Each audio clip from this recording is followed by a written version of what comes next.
Okay guys, so the first thing I did to make this cardboard number is print out the templates. With all of the templates printed out, I assembled my number 2 and it looked like this, nice and big. Nearly 1 meter in height and it looks really nice. And so to assemble it, I needed a metal ruler and a good utility knife. And to cut out the template, I used a cutting mat underneath in order not to ruin my table.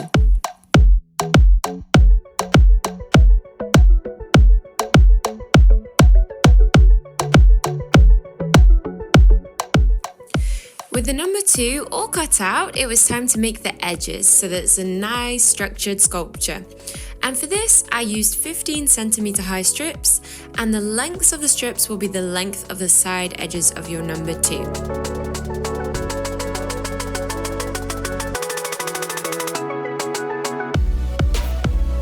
So once I'd done this, I began gluing them on using a glue gun all the way around my number 2.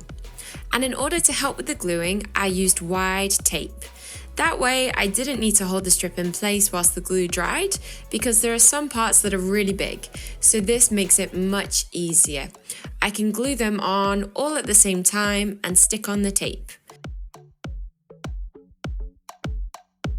So you're going to go ahead and do this all the way around.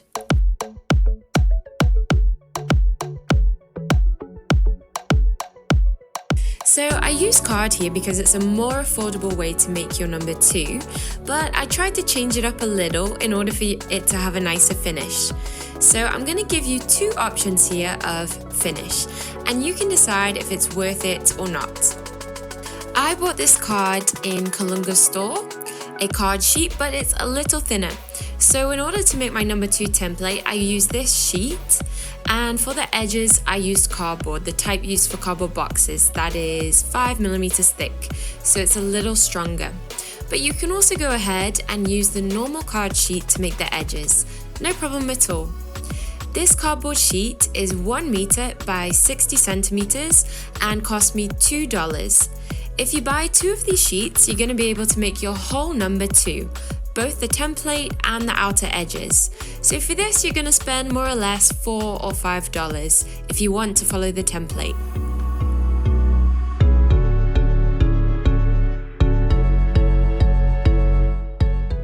I think that it's much more practical to follow the template because the sizings are already perfect for you and it's going to look really equal, so it's less likely to have one side larger than the other, because you just need to follow the template and it's much simpler. I could have drawn out my template before cutting it out, but as I'm well practiced, I went ahead and cut it out directly.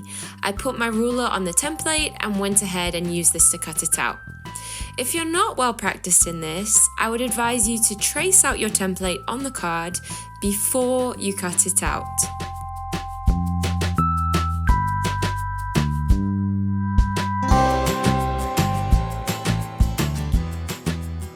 If you're enjoying the video, go ahead and leave me a comment in the comments section to let me know where you're from, because I really like to know where people are watching the video from. If you haven't yet liked the video, go ahead and give it a like and subscribe to the channel, because this way we're able to create more content for you. In order to get your hands on the template, you can check here in the video description for the link. Once the edges have all been assembled, you can remove the tape. It won't ruin your card.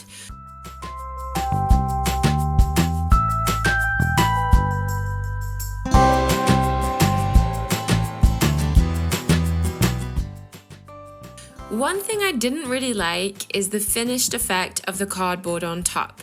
So I cut out some thin, white, 1.5 centimeter cardboard strips. I folded them in the middle and glued them to the top of the edges, all the way around the number 2.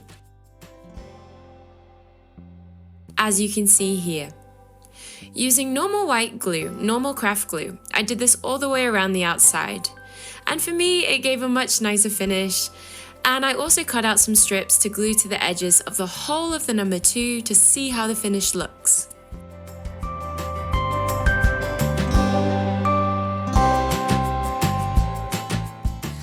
let's just say I didn't really like the finish with paper because we have the option to use foam paper or polystyrene sheet, which is that Depron XPS sheet, which is a pressed polystyrene sheet.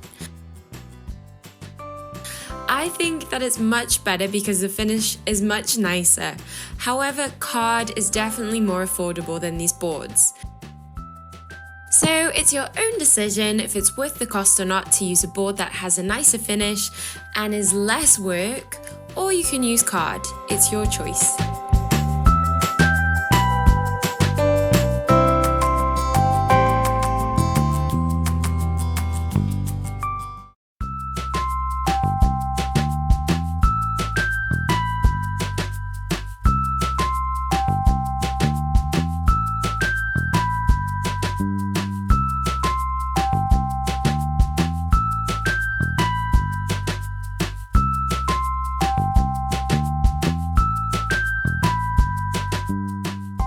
After I glued on all the paper, I decided to test painting the inside of the number. So I painted the inner section using white PVA paint. And for this, I used more or less 3 small pots of paint. But I think to give a better finish, you're going to need to do more than just 1 layer of paint.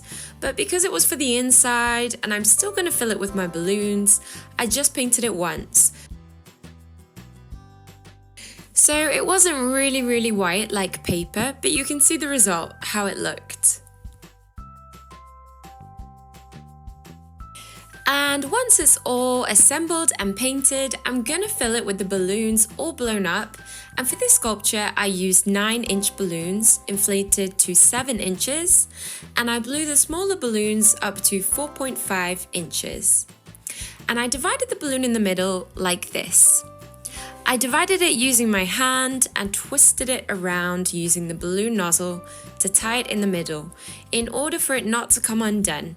And that way you have 2 little balloons. And these 2 little balloons will be used in the parts that need extra. And so I just go ahead and fit them all in.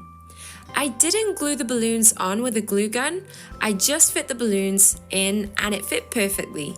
But in order for your balloons not to fall out when you're decorating, I prefer to glue them on using a glue gun.